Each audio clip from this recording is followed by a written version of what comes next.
I'm Bernie Niemeyer, President and Publisher of Virginia Business. Welcome to our 16th Annual Virginia CFO Awards. It is a pleasure to be here today to celebrate such a fine group of executives. I know that most of you are readers and many of you are advertising customers of Virginia Business. We thank you for the privilege of being able to serve you as Virginia's source for business intelligence. Virginia Business is pleased to host this event in conjunction with our sponsors, Bank of America and Brown Edwards. Both companies have worked with many CFOs all around Virginia, and we appreciate their support today in recognizing the important contributions these worthy CFOs are making to their companies. Now, here are some brief messages from Bank of America and Brown Edwards.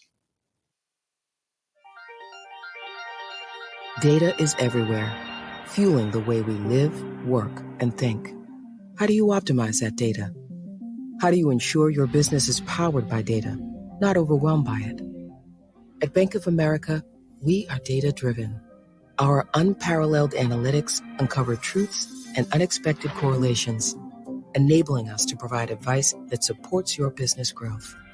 It's born of a significant investment in people, tools, and technologies, and extended data analytics delivering actionable insights that go beyond the everyday.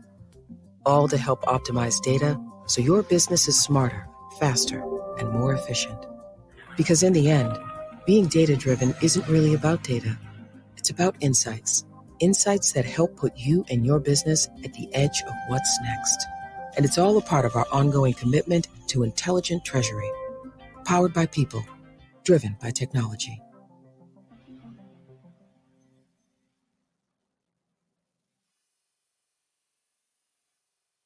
Hello, and welcome to this year's Virginia Business CFO Awards.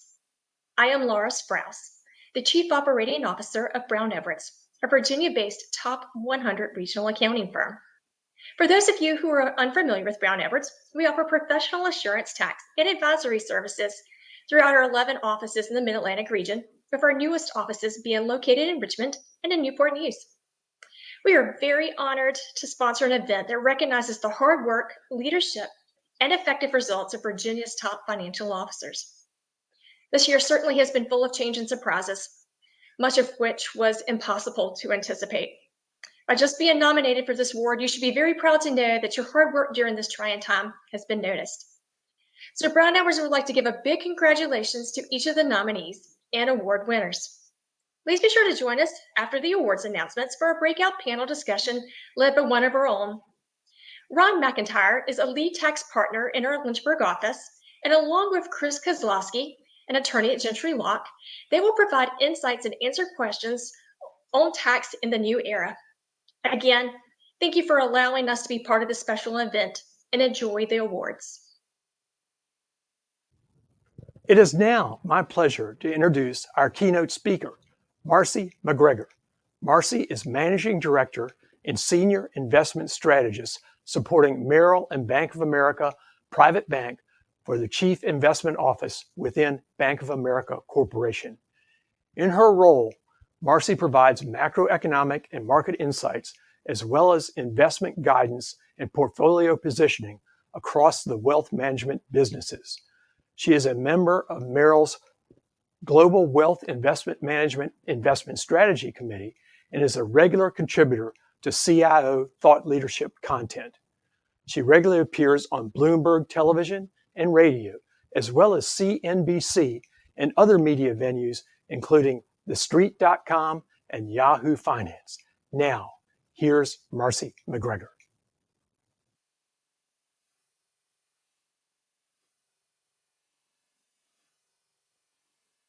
Hello, I'm Marcy McGregor with Bank of America. We recently reached a global milestone of 2 billion vaccinations administered. And while the global economic recovery has been uneven, in the United States, we've seen growth accelerating. And it's being driven by a rapid reopening of our economy, a healthy U.S. consumer, and fiscal and monetary policy that acted as a bridge to get us to the other side of the crisis, but is now geared towards getting the economy going on all cylinders, even if it means we start to see inflation picking up because of pricing pressures. So today I want to talk about what is working for the US and the global economy, what this means for inflation, and what it means for financial markets going forward. So first, let's take a look at the industrial economy. This has really been a global recovery story, not just a US recovery. We've seen manufacturing pick up, and it's really to meet the rising demand from the global consumer and rebuild inventory. Here in the US, we've actually seen measures of our service economy tick up to an all-time high just this month. And this is all being driven by a consumer that is ready to get back to some normalcy. Despite millions of jobs being lost, the US consumer has actually been saving a lot of money throughout this crisis. In the US, the savings rate has averaged about 18% since the crisis started last March. 18% of disposable income is pretty elevated if you consider the pre-COVID savings rate was just shy of 7%. That's a lot of money that the US consumer has put to work and a lot of pent-up demand, not only for things, but in our view for services. We're seeing it play out in card spending in the Bank of America credit and debit card data as well. When you look at the 2-year growth rate of card spending, we're averaging right now about 20%. I think the 2-year rate's pretty important to look at right now because 1-year comparisons have a lot of noise in them. But if you compare it to the 2-year growth rate pre-COVID of about 8%, you can see the strength in the consumer that is supporting this economic recovery. The labor market has been an area with a lot of focus as well. Of course, there's millions of jobs left need to be recovered. But what we've actually seen as a characteristic of this labor market is tremendous churn. There's been a lot of turnover in what jobs people have. Small businesses are citing that finding people to fill their open job requests is their number one concern. It's actually at a record high, with 42% of small businesses saying they're facing this challenge. It's our view that as we get past the summer into the fall and schools and daycare centers reopen fully, that a lot of labor supply may quickly come back online. And this may really change the dynamics of the labor market, but there's clearly still some healing to be done. So what does all of this mean for inflation? We've seen a lot of noise and headlines around inflation data. And I think it's fair to say that 2020 probably marked the secular low in inflation. The Fed has a 2% target for inflation. It's our view that even with all the noise and the transitory impact, inflation will likely average above 2% in the years ahead. We've seen price pressure, we've seen supply bottlenecks. Though some of those are going to be transitory, especially the transportation bottlenecks. But we expect consumer demand is here to stay.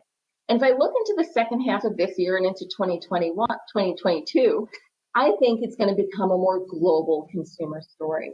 And that's because the savings rate, while it's more pronounced here in the US, is not just an American story. We've seen elevated savings rates in Europe and in China as well. So watch for this consumer demand story to become more global in nature. So it's our view that this demand is going to keep upward price pressure on commodities. And we're in a period right now where I think we would characterize the inflation we're seeing as good inflation. What's happening is while material costs are rising, many companies are at the pricing power to pass that through to the consumer. And it's being met by a consumer that has the savings and the income to meet these higher price demands. This is a good dynamic for inflation that's actually reflecting a strengthening US economy. The big question is going to be, how does the Federal Reserve react to inflation? And at what point do they change their policy? If we look into the second half of this year in the US, I think it's going to be all about policy. Not just when does the Fed adjust their policy in terms of asset purchases and ultimately interest rates, although I think a rise in interest rates is much further out. We also have to focus on tax policy and spending in the form of infrastructure likely later this year.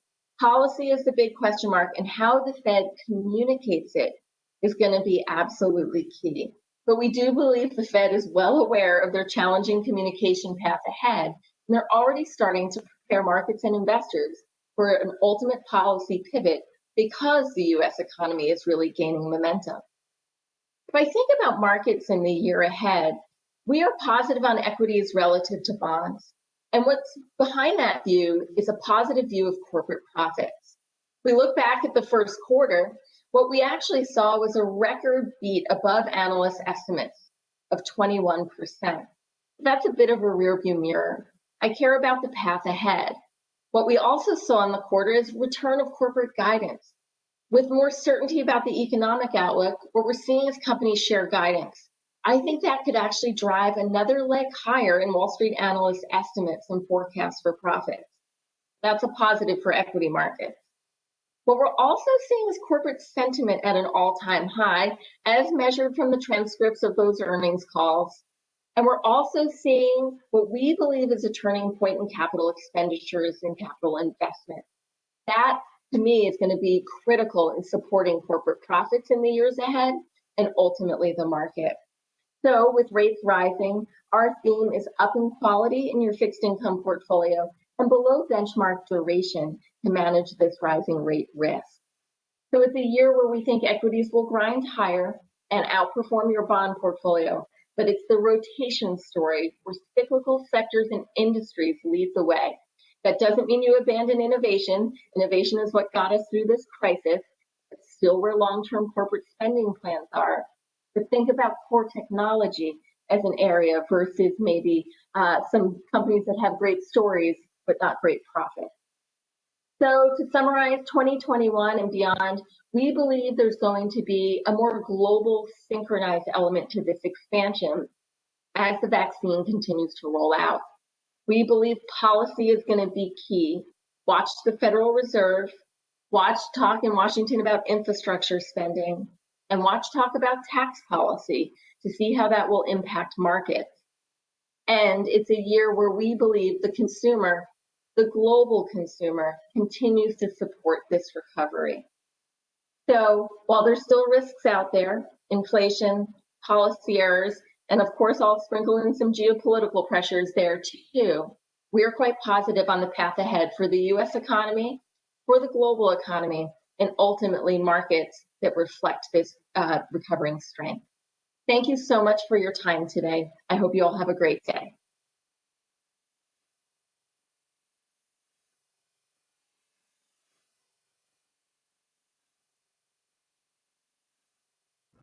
For this year's CFO Awards, we received 42 nominations in 4 categories. Our editorial staff selected finalists for each category and submitted them to our judges. We believe that the best judges for the CFO Awards are the previous year's winners. Our judges for this year's competition were Mark Baumgartner with Pender and Coward in Norfolk, Julie Brown with Farmington Country Club in Charlottesville, David Silver with the Medical College of Virginia Foundation in Richmond, and Carla Stoner with Harbor Group International in Norfolk. We appreciate all of their help in making some difficult decisions. We sent our judges PDFs of the finalist entries and asked them to rank those finalists by category. We compiled their rankings to determine the winners. Where there were ties, our editorial staff weighed in with the tie-breaking votes. Our nominees this year represent communities from all around the Commonwealth, from Arlington to Portsmouth to Roanoke and Harrisonburg. They represent major universities, industry associations, banks, construction companies, and many other sectors. The job of Chief Financial Officer is a challenging one. They champion both growth and downsizing. They take on risk through acquisitions. CFOs must have the highest degree of accountability, and they must provide their chief executive officers with solid advice. During the pandemic, many CFOs took on additional leadership roles, taking responsibility for everything from COVID compliance to securing relief funding and overseeing the shift to remote working. Being nominated for these awards is no small achievement. All nominees are winners in their own right, helping to lead their companies to excellence around the Commonwealth and in some cases around the world. I will now read the list of all our nominees in each of the 4 categories. Small nonprofit, Terry Bridges, United Way of Roanoke Valley. Tracy Kugel, Virginia Repertory Theater. Kim DeRico, Special Olympics Virginia. Vincente Garcia, Action in Community through Service of Prince William. Richard Hyman, Virginia Museum of History and Culture. Elizabeth McNummy, Virginia Hospital and Healthcare Association. Michelle Schlesinger, Tandem Friends School. Candy Stewart, Rappahannock Regional Criminal Justice Academy. Mark Vera, Mid-Atlantic Broadband Communities Corporation. Stephen Weir, Data Friendly Space. Large nonprofit. David Hale, University of Richmond. Charles King, James Madison University. Kevin Patrick, Colonial Williamsburg Foundation. Andrew Roundtree, Metropolitan Washington Airports Authority. Vivian Shields, Virginia 529. Clifford Yee, Northern Virginia Family Service. Small business. Stephen Benedetti, Dynex Capital. John Brucato, Better Living Inc. B.J. Brown, the law office of Craig A. Brown. Cameron Chaplin, Genesis Consulting Partners. Sharon Horton, Horton Vineyards. Bob Mooney, Flow Corporation. Brendan O'Connor, Sasser Construction. Latilda Owens, LHO Business Solutions. Lori Van Kuren, Roanoke Higher Education Authority. Large business. Beth Beal, Old Point Financial Corporation. Kelly Blosser, Riddleberg Brothers. James Burnett, W.M. Jordan Company. Mike Cadigan, Caresis LLC. Steve Fry, Groundworks. Robert Gorman, Atlantic Union Bankshares. Alexandra Ola Harcum, Commonwealth Commercial Partners. Brian Jones, Fry Properties. Donald Koloski Jr., Village Bank and Trust Financial Corporation. Kevin Longenecker, Interchange Group. Jeffrey Lynch, Tuning in Wilmer. Keith Mann, Scott Insurance. Tracy Nguyen, Highlight Technologies. Robin Ransom, Dominion Payroll. Pete Sacripanti, Geo Constructors. Greg Shomo, CSCI. John Zeheb, Ucrops Homestyle Foods. And J. Merle Zook, Dominion Aviation Group. Wherever you are, let's give them all a round of applause for their professional excellence. And now, I will turn the program over to our editor and chief content officer, Richard Foster, who will reveal our finalists and winners. Thank you, Bernie. And thank you again to our sponsors and to everyone who is watching today. As always, thank you for participating in our CFO Awards and for being Virginia Business Readers. It is our privilege to chronicle your dedication to leadership and success. Now, it's my pleasure to announce the finalists and winners for the 2021 CFO of the Year Awards. Until this moment, no one outside of our magazine's editorial staff knows who the winners are. In the small, nonprofit, and government CFO award category, our finalists are Tracy Kugel with Virginia Repertory Theater. Formerly CFO for the Richmond Ballet, Tracy joined the Virginia Rep in 2019 as its Associate Managing Director. Kim DeRico has been with Special Olympics Virginia since 2000. She has served as its CFO and Vice President of Finance and Administration since 2005. Vicente Garcia began his accounting training at age 11. He has been CFO for Action Through Community of Prince William since 2014. Richard Hyman has been the Senior Vice President for Operations and Finance at the Virginia Museum of History and Culture since 2001. And Mark Vera became Mid-Atlantic Broadband Communities Corporation's CFO in 2017. He is also a board member of the nonprofit advocacy organization group Voices for Virginia's Children. And the winner is Kim DeRico with Special Olympics Virginia. In nominating her, Kim's co-workers noted her leadership in increasing Special Olympics Virginia's reserve fund from $600,000 to $4 million, as well as Kim's tireless efforts to guide her organization through the pandemic. In the community, Kim's volunteer work includes serving as board chair at For Richmond, a nonprofit organization that connects and equips Christian leaders to collaborate for the transformation of Metro Richmond. Writing about Kim, her co-workers said, during her nearly 21 years with Special Olympics Virginia, Kim DeRico's commitment to uncompromising excellence has contributed tremendously to the financial health, growth, and overall forward movement of the organization across all departments. Congratulations, Kim, and Special Olympics Virginia. In the large nonprofit government CFO category, our finalists are David Hale, Chief Operating Officer and Treasurer for the University of Richmond. David also serves on the Regional Leadership Circle for the Greater Richmond Partnership. Charles King. Charles has been Senior Vice President for Administration and Finance at James Madison University since 1996. Kevin Patrick, CFO and Treasurer for the Colonial Williamsburg Foundation. Kevin has more than 25 years of experience as a finance executive. Andrew Roundtree, Senior Vice President for Finance and CFO for the Metropolitan Washington Airports Authority. Andrew also serves on the Airport Council International Board's Finance Committee. Vivian Shields. Vivian started out as a finance claim lead with Virginia 529 in 1993 and worked her way up to CFO. And finally, Cliff Yee, a financial services and consulting executive who joined Northern Virginia Family Service as its Executive Vice President and CFO in March 2018.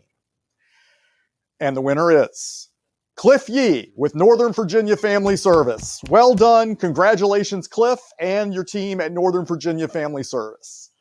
A recipient of the Outstanding Eagle Scout Award, Cliff was appointed last year by Governor Ralph Northam to serve on the Advisory Board on Service and Volunteerism for the Commonwealth. In nominating him, a colleague wrote, Cliff is the unique nonprofit leader who balances an unwavering commitment to service with deep business acumen.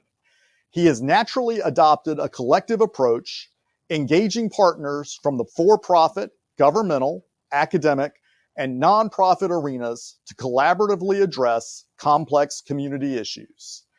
At the same time, he recognizes the importance of attending to the business needs of the organization and guides NVFS with the best financial practices that would match any for-profit peer. Congratulations again, Cliff. Now, moving on to for-profit businesses. In the small company CFO category, our finalists are Steve Benedetti, CFO and Chief Operating Officer for Dynex Capital, a Glen Allen-based mortgage real estate investment trust. John Bricado. He has served as CFO for Charlottesville-based building supply company Better Living since 2005. Bob Mooney, the CFO for pharmaceutical startup Flow Corporation. Bob is also a co-founder and managing director for Richmond-based venture capital firm NRV. Brennan O'Connor has served as CFO for Portsmouth-based Sasser Construction since 2003. And finally, we have Latilda Owens, previously a senior accounting analyst for Genworth. She started her Richmond-based professional services firm, LHO Business Solutions, in 2017. And the winner is Bob Mooney with Flow Corporation. Great job, Bob. A well-known business and civic leader and philanthropist, Bob has worked in financial services for more than 50 years. Bob is the former CFO for Newmarket Corporation and William & Mary's Mason School of Business. Bob received Junior Achievement's Business Hall of Fame Award, and he is also a recipient of William & Mary's Distinguished Alumni Medallion. A longtime supporter of the arts, Bob is Vice Chair Emeritus of the Richmond Performing Arts Alliance, and he has long been a key backer of the Virginia Museum of Fine Arts. In nominating Bob, a co-worker wrote, "Bob defines community." Throughout his life, he has demonstrated that he's not one for self-promotion. Instead, Bob is driven by making progress, finding solutions, and pushing those around him forward. At Flow, Bob has helped shape the organization's guiding principles and its corporate culture, beginning with integrity, his defining characteristic. Both Bob and Flow strive to do the right thing at all times and to be authentic and transparent in every action. Flow's corporate culture, brand, and mission have all been shaped by Bob's relentless innovation, imagination, creativity, and curiosity. Congratulations again, Bob and Flow Corporation. And finally, last but certainly not least, we have the large company CFO category. And our finalists are Steve Fry is CFO for Virginia Beach-based Groundworks, a fast-growing foundation repair company. Steve is also a best-selling author of thriller novels, some set in the financial world. Robert Gorman, Executive Vice President and CFO for Atlantic Union Bankshares. Rob has over 25 years of financial management experience. Alexandra Ola Harcum is CFO for Commonwealth Commercial Partners, a Glen Allen-based commercial real estate firm. Ola immigrated from Poland in 2005. Keith Mann is a volunteer soccer coach who has been CFO and Chief Operating Officer for Scott Insurance in Lynchburg since 2017. And John Zeheb, CFO for Ukrop's Homestyle Foods. John started his career 45 years ago stocking shelves for Ukrop's grocery stores. And the winner of the 2021 Virginia Large Company CFO of the Year Award is John Zeheb from Ukrop's Homestyle Foods. Congratulations, John. Congratulations also to your team at Ukrop's Homestyle Foods. A leader for several community organizations, John serves on the board at Chamber RVA and also helps oversee the annual Lebanese Food Festival. John helped shepherd Ukrop's transition in 2010 from a grocery store chain with 5,500 associates and $500 million in annual sales to a newly formed food manufacturing business with fewer than 350 employees. Despite some obstacles, such as the loss of their biggest customer in 2017, John's financial strategies kept the company operating profitably, and UCrop's financial results are now the best in the company's history. In nominating him, a colleague wrote, "John takes a proactive approach in his role as CFO for UCrops and its shareholders.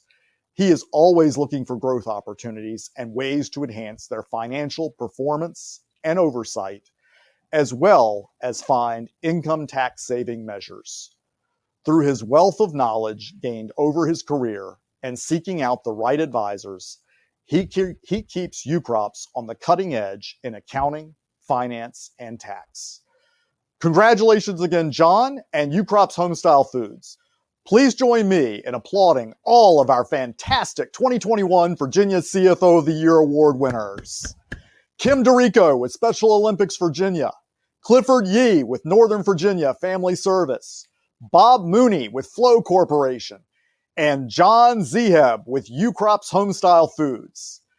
Please make sure to give all of our winners and finalists a shout out on social media. And be sure to pick up our August issue of Virginia Business Magazine for interviews with all 4 winners. Now, please stay tuned for our special breakout session, Tax Implications in the New Era, sponsored by Brown Edwards. This breakout session will be focused on planned federal and state tax law changes and their effects on business. This will be a don't miss presentation for our CFOs and finance professionals. The discussion will be led by Ryan McIntyre, a partner and co-tax services leader at the Lynchburg office of Brown Edwards. Ryan has more than 10 years of public accounting experience and 3 years with private industry. Ryan is a member of the American Institute of Certified Public Accountants and a member of the Virginia Society of Certified Public Accountants.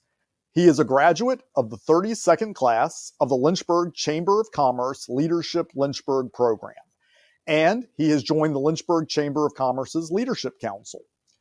Ryan is also treasurer for the Mental Health Association of Central Virginia and a board member and chairman of the Finance Committee of the Central Virginia Community College Foundation. If you have questions during this presentation, please type them in the Q&A panel at the bottom of your screen. Now, here's our breakout session, sponsored by Brown Edwards.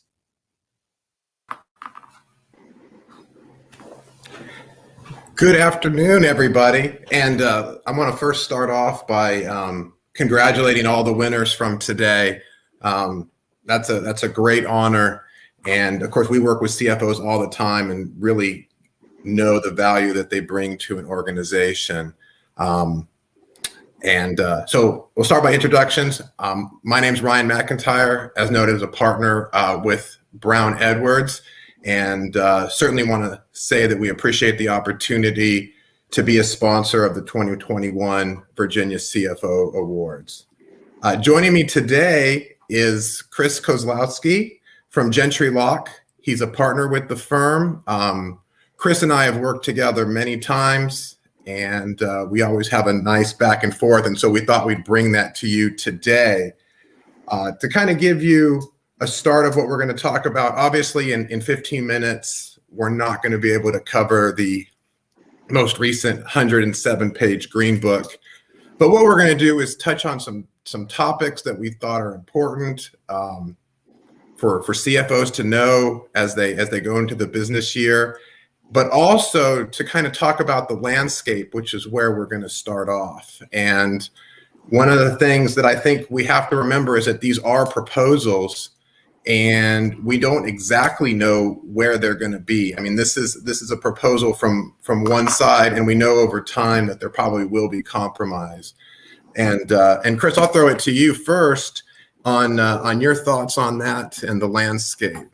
Yeah, sure. And so the landscape is ever evolving, right? So in the past 12 months, we've had the Biden campaign promises, which differ from the American Families Plan, which was introduced in April 28th of this year. And then finally, on May 28th, you have the Green Book. So I would expect the proposals to continue to evolve over time. Yeah, and you know, we have to look at the makeup of the Senate currently at 50-50. which means that, as from all of us probably remember from our political science class, that then it becomes the vice president as the tiebreaker, which makes some very important people in Washington these days. Yeah, including Joe Manchin, who's been outspoken on a couple of these proposals. One of my colleagues calls him the most important man in the country right now for tax policy. And it will be interesting. A lot of these also, Ryan, have to be passed by reconciliation. I say have to because it's going to be very difficult to get more than that 50 or 51 vote approval in the Senate for now. Right. With the, Manchin has indicated that he has no interest in removing the filibuster. And so reconciliation is the fact that they're allowed to do it on a simple majority vote as long as it is budgetary in nature. And of course, tax items very clearly fall into that budgetary category. Right. And Ryan, before we get into kind of the specifics of what the Biden proposal looks like out of the Green Book, I want to make one thing clear. One of the proposals was an over $70 billion budget allocation to the IRS. For resources and enforcement and operation. Any of us who've dealt with the IRS recently have known that they are short on resources, and it seems like this administration is very important to this administration to increase their resources so that the tax gap, as they call it, can be filled. Right. Yeah, and they've made it very clear that they are going to be, looking at actual tax preparers, both licensed and registered with the IRS and those that aren't, and what their history has been. Yeah, right. And they've even gone so far as to say they're going to target corporations and they're going to target individuals making more than $40,000 a year. So that there's a big target on the backs of businesses, and it'll remain to be seen what happens. Yeah, if you read through the Green Book, and for anybody that has insomnia, I highly recommend it. But you'll see that one of the common themes throughout the book is equalizing the tax code, or having high net worth or high net income taxpayers pay their fair share. You'll see that theme coming through. So a lot of this is definitely directed towards business and high income earners, which it should be no surprise because it was part of President Biden's campaign message. Right. But and as that evolves, I think one of the things to always talk about is that is people are, I know our clients are getting anxious to make changes around these proposals, and I think it's great to be informed. You want to watch, you want to try to see what things are happening and read the tea leaves, so to speak. But I know we've been very cautious in advising clients to make drastic changes at this point. Yeah, we've done the same thing, Ryan. These are all, again, proposals. There's a 50-50 split in the Senate, and so nothing here is certain. So making those drastic changes, based on what may or may not happen, we tried to advise against that. Yeah, and even most recently in the infrastructure bill, we had a group of 10 senators come together, and I believe all of the tax provisions in the infrastructure bill were edited out with that bipartisan bill that was produced. So, be informed, but be careful on making big changes. So let's talk about some of these things that are really important to the business community. And I think the biggest one that we hear a lot about is that change of the corporate tax rate. So those that are C corporations have enjoyed a reduced rate over the last few years of 21%. It used to be a maximum rate of 35 that averaged out to about 34. And so that was a change. And the proposal is to bring that to 28%. Yeah, right. And our friend Joe Manchin has spoken out on that, but nothing else, quite frankly, in Biden's proposals, that he'd be for an increase, but maybe not to 28%. And one of the things that is often forgotten about when you're talking about an increase in tax rates are the valuation or the value of tax attributes. So your loss carry forwards, your disallowed interest carry forwards, your housing tax credits, your general business tax credits, and things like that will all be more valuable moving forward. So we do see a lot of our clients asking questions about how they can work with those general business credits and how they can become even investors in some of those credits if they're going to be more valuable in the future. Right. I would agree. The market for credits will change significantly. And I think, as you know, from a business side, we always have to remember too that when we have changes in corporate tax structure, it affects costs of our businesses, even if we're not necessarily a C corp. Everything from utilities and regulated industries down to the prices that we pay for items that we purchase. Right, exactly. And again, based on going with the theme, this is supposed to be impacting the higher bracket taxpayers, where the administration perceives that C corporations can afford this rate increase, which is again targeted toward those high income taxpayers. Now, in keep going with that theme, you have, Ryan, a minimum 15% on book earnings tax that's coming through. Maybe you want to discuss that a little bit. Yeah, definitely. This is, I think this is one of those targeted taxes. And as CFOs know very well, what we end up reporting typically on our book income may look drastically different on our taxable income, from our ability to take first-time expensing, and of course, add backs for non-deductible items. And what the proposal is to have a 15% minimum tax on book earnings. And so that would mean these companies, ultra large C corps, because these are for folks with book income over 2 billion. So we are talking the top tier of corporations. But it is a significant change because a lot of the items in the tax code were put in there for various incentives over the years. So this is almost stripping those away for this minimum tax.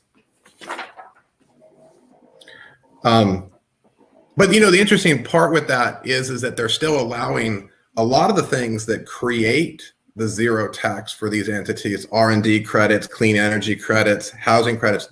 Those seem to be allowed, right, Chris? And so it'll be interesting to see how these shapes out. This is a totally new concept. Again, the value of those credits will go up and up if you need to offset that 15% book earnings tax. Again, there are going to be a lot of larger corporations that can't use the R&D credits, that will try to use new markets tax credits or federal rehabilitation credits or any other the investment credits, general business credits.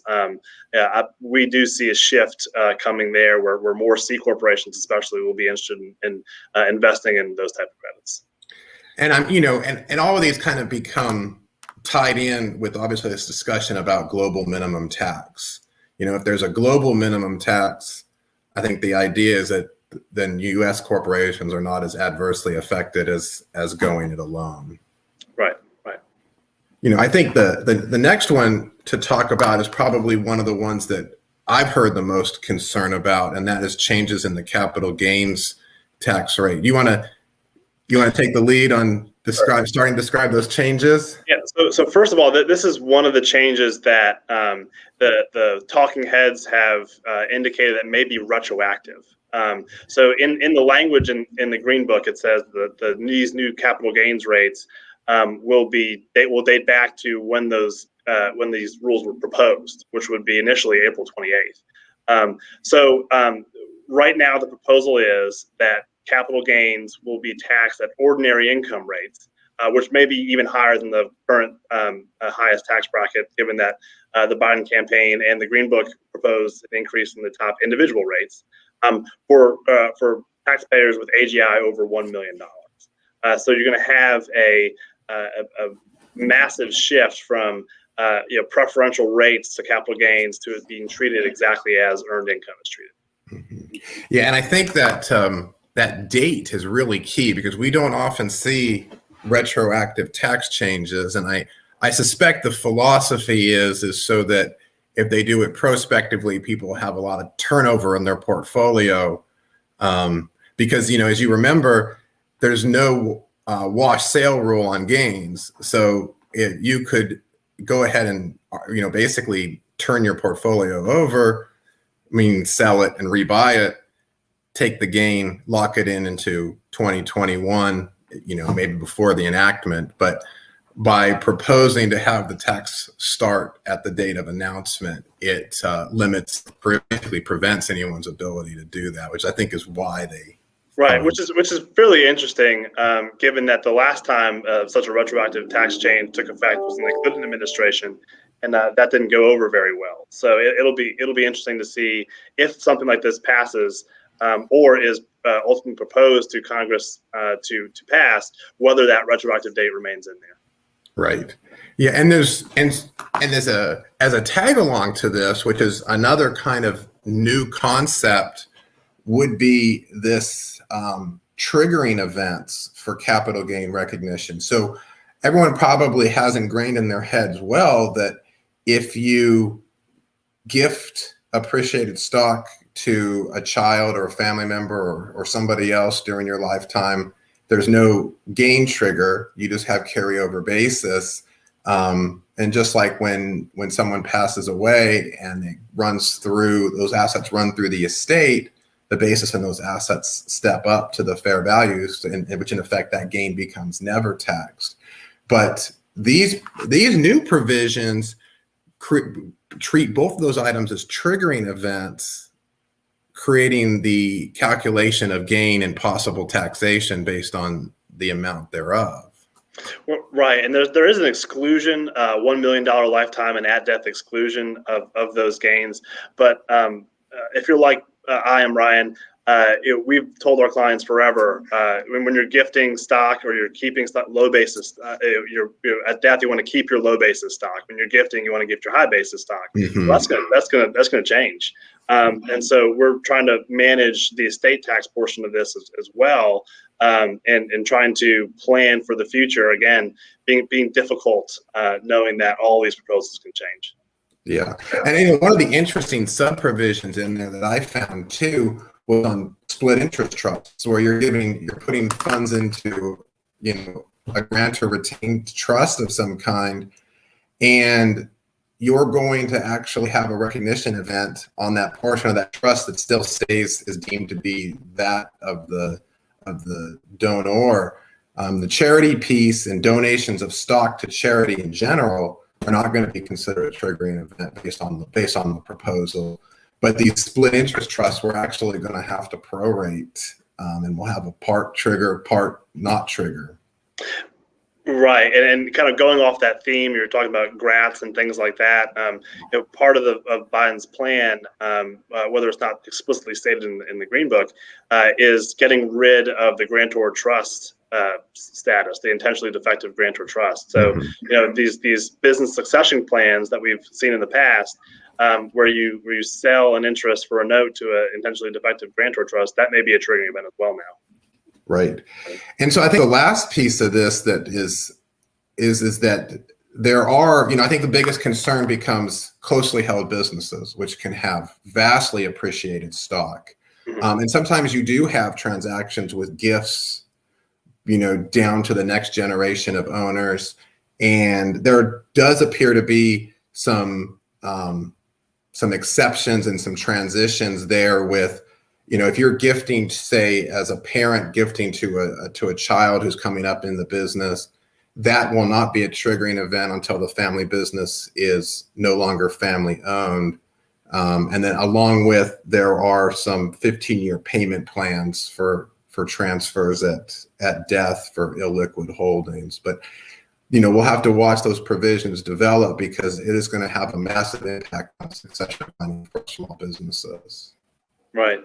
And I think we're running out of time here, Ryan, but one of the things that we did want to talk about was the changes to the pass-through taxation with your qualified business income. Do you want to talk about that a little bit? Yeah. So, in the past, we spent a lot of time planning with companies on entity structures, whether you're LLCs and S corps or even taking them to C corps. And one of the big considerations has been the net investment income tax, which is 3.8% on passive income over certain limits, versus what we call the SECA tax, which is basically Medicare tax, which has the same rate. And as for those of you that are set up as S corporations, you'll know that if you're active in your S corporation, you don't pay either one of those taxes. And this provision, what it's doing is saying that that over the 400,000, which is not going to be indexed, so there's going to be a lot of businesses that are going to grow into it, that 3.8% on the income over that 400 is going to start to apply to S corp income, and also to and then on the partnership side, those that have been able to avoid as being a passive investor, being able to split it by having guaranteed payments that's subject to SECA, and then another piece that's not, it will actually apply there too. And the idea of the provision is to equalize those assessment of that tax, and basically make sure that pretty much if you've got flow through income other than rents, interest, dividends of the sort, if you have business income passing through, that it's going to be subject to one tax or the other on house in excess of 400,000. Yeah, right. And there are some other rules that come into play there that under the Tax Cuts and Jobs Act were benefited real estate developers and issues like that. They're fairly complicated, but those are intended to be repealed under Biden's plan. Mm-hmm. Great. Speaking of real estate investors, really quickly, one of the main things that a lot of businesses will have to deal with if they have appreciated real estate that they, either you're expanding or you're moving locations, there is no more, unlimited deferred exchange on 1031. They have a limit of now of $500,000 to $1 million per taxpayer on that deferred exchange. And that's a per year limit. Right. Correct. Yeah. Right. So, but which can be carried forward. Yeah. Which works, probably well for some, individual smaller real estate investors, but to find a commercial building that has a gain that would meet that limitation would be difficult, and I think it's going to have a big impact on our exchange market. Right. With that, we should probably kick it over for a few questions, and in our remaining time that's left. I know that was fast and covered a lot. Remember, there's many more proposals beyond this, but these are the ones that we kind of picked as the top few that may be of interest.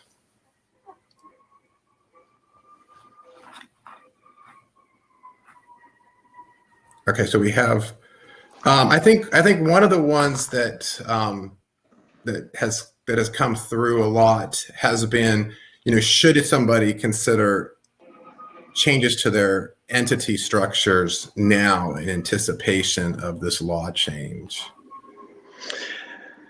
Right. I mean, I think from my perspective, not yet is the right answer here. And again, I mean, we've had the same issue in 2017 where we did a whole lot of analysis after the decrease in the corporate rate to 21%, whether your S corporation or partnership should be a C corporation. This kind of transfers well to that analysis, but again, we'll need to see what that rate ends up being and what the issues are with respect to partnerships and S corporations, sole proprietorships, and the like, and what those rules pan out to be. So, like Ryan, like you said at the top of this presentation, you don't want to make any radical changes just based on these proposals.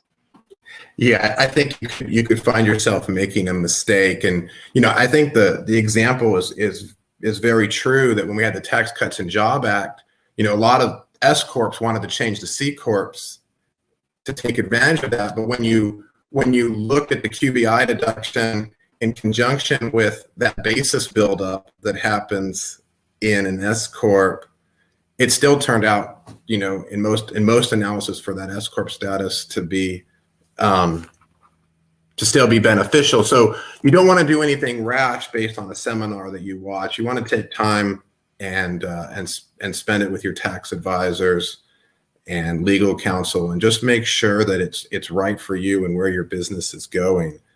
The same is true with your investment portfolio. You can make some bad financial decisions trying to save tax, and I always want to caution people to not let that tax tail wag the proverbial dog, because there's tax reasons to do things and there's financial reasons to do things, and you want to make sure those are synced up, and that you're looking at that holistically. Yeah, right. In terms of turning your portfolio or doing anything like that, it's always important to remember that the tax requires a recognition event. And to the extent that you don't have a recognition event, you're not planning on having a recognition event, you have a long-term time horizon on those investments, it does make sense to hold those. And to the extent that the rules change, and you can analyze how those rules change and change your investment strategy in the future, while maintaining your portfolio of stocks or securities that have long-term capital gains. And again, rash decisions are not going to be your friend right now. No, I would agree with that. And then I think the last question, and we've touched on this already, is what do we think the likelihood of some or all of these will pass? And yeah, sure. I mean, I think something will pass. We discussed a little bit before that you have the Senate issue. There will be some negotiation. This will not be like the Tax Cuts and Jobs Act, where it was kind of shoved down everyone's throat in the period of 3 months. We don't have that kind of one-sided that Senate or Congress having or House having a one-sided debate here. Everything here is going to be highly negotiated, and so hopefully we won't see as many technical corrections and just odd rules that need to be either further explained or amended. So hopefully we would have some insight into what those rules will actually be before they're passed. Yeah, and I think we're seeing that shape up now, as we mentioned earlier. And I kind of look at it like this is the proposal, and it'll probably move, more, I think, towards more compromise rather than less. Watch the signals from Joe Manchin, from Kristen Sinema. Those are the moderate Democrats, kind of the pro-business Democrats that are really signaling that they want a compromised bill. And there's I think on the Republican side, there's probably some willingness in some of these areas to make changes to make the tax code more fair, and to kind of equalize it among parties. So I think in the end we will see something. It probably won't look like anything we've got today, and that's why as we've touched on several times, I think the most important thing is to cautiously move forward, not make any big changes, stay informed, don't panic, and we'll work all this out as it evolves. Yeah, exactly, and I do think, though, like I mentioned before, I think something will happen here. You have an agenda of this administration to spend on infrastructure. To spend on childcare, to spend on families, as he would put it in his American Families Plan, and there's going to be a need to pay for some of that. And so, to the extent that those spending plans are important to the administration, they'll be willing to. I think they'll be willing to compromise and get something done. Excellent. Well, I think that's about. I think we ran just slightly over, but we wanted to get some of those questions in. And first off, Chris, thank you so much for joining me on this. It was a wonderful discussion as always. Yeah, Ryan, thank you for having me here. It's a pleasure to be here, and congratulations to all the nominees, finalists, and winners. Yeah, absolutely. And I think this concludes our 2021 Virginia CFO Awards. I hope everyone has a great weekend.